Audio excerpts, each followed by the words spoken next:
ផ្ដើមនៅអេពីសូតទី4របស់យើងជាបន្ត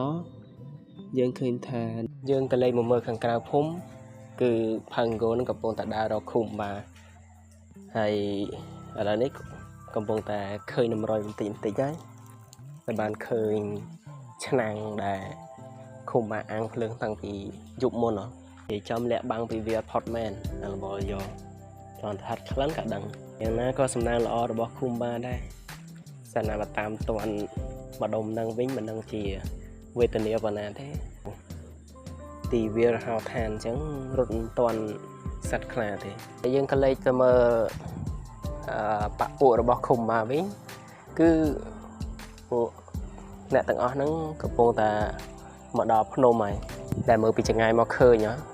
ហើយពេលនេះពួកគេដើរបដាច្រៀងបដាហើយគេក៏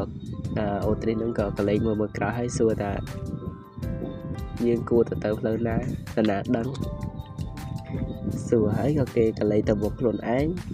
ហើយឆ្លើយខ្លួនឯងថាខ្ញុំក៏ដឹងថាទៅណាដែរហើយបន្តិចក្រោយមកយើងក៏ដឹងថាឃុំបាកំពុងតែធ្វើដំណើរទៅជួបអន្ត្រីខ្មៅដែលជាស្ដេចនៅតំបន់ហ្នឹងអញ្ចឹងណាគេទៅជួបអន្ត្រីខ្មៅហ្នឹងគឺដោយសារថាសត្វអន្ត្រីគឺហោះហើរបានខ្ពស់បានឆ្ងាយអញ្ចឹងគឺទៅជួបសត្វអន្ត្រីហ្នឹងដើម្បីសាកសួរដំណឹងថាប្រភពទឹកហ្នឹងនៅកន្លែងណាអញ្ចឹងណាហើយពួកគេដើរបន្តមកប្រមាណហ្នឹងក៏បានជួបនៅដុំថ្មដ៏ធំមួយរាំងផ្លូវរបស់ពួកគេវាជាឧបសគ្គរបស់ម៉ាម៉ាវីប៉ុន្តែវាមិនមែនជា Bradley ហើយនឹងឃុំបានទេដោយសារតែមានរបស់ពួកគេតូចតែបន្តិចក្រោយមកក៏មានសត្វដូចជាសត្វច្បិចមិនទេក្រុមនៅពេលដែលឃុំបានដើរមកដល់ហើយក៏ស្រែកថានរណាហ៊ានមកភ្នំនៃសេចក្តីស្លាប់ហើយនៅពេលមេគេនិយាយចំហ្នឹងកូនចៅជាតាមភ្នំថ្មនៃសេចក្តីស្លាប់ភ្នំថ្មនៃសេចក្តីស្លាប់ហើយឃុំបាយនឹង Bradley ហ្នឹងគឺអស់សំណើមែនតើឈើសោចហើយសត្វច្បិចហ្នឹងក៏និយាយថាអ្នកសោចហ្នឹងគឺប្រយ័ត្នខ្លួនហើយឃុំបាយក៏និយាយប្រាប់ពួកគេទៅថាពួកគេមកទីនេះគឺដើម្បីស្វែងរកអន្ត្រីខ្មៅហើយ Bradley ក៏និយាយថាប្រហែលជាគ្មាននរណាឃើញអន្ត្រីខ្មៅនោះទេហើយអាមេសัตว์ហ្នឹងក៏និយាយថាកុំនិយាយឈ្មោះគាត់ហើយឃុំបាក៏សម្រុះសម្រួលថាកុំខឹងគ្នាអីហើយឃុំបាក៏សម្រុះសម្រួលថាពួកយើងនឹងមិននិយាយឈ្មោះគាត់ទេហើយកន្លែងតែមើល Bradley នោះវិញគឺទៅលេងអីណាញ៉ៃដាក់សัตว์ហ្នឹងណាហើយពួកសត្វទាំងអស់ហ្នឹងក៏ខឹង Bradley រៀបនឹងយក Bradley ទៅសម្លាប់ហើយពួកសត្វហ្នឹងគឺសាមគ្គីគ្នាមែនតើក៏ធ្វើដូចជាជាពីម Angry Bird ចឹងណាដើម្បីបោះ Bradley ហ្នឹងចុះមកក្រោមហើយ Bradley ហ្នឹងគឺអត់ភ័យទេទៀត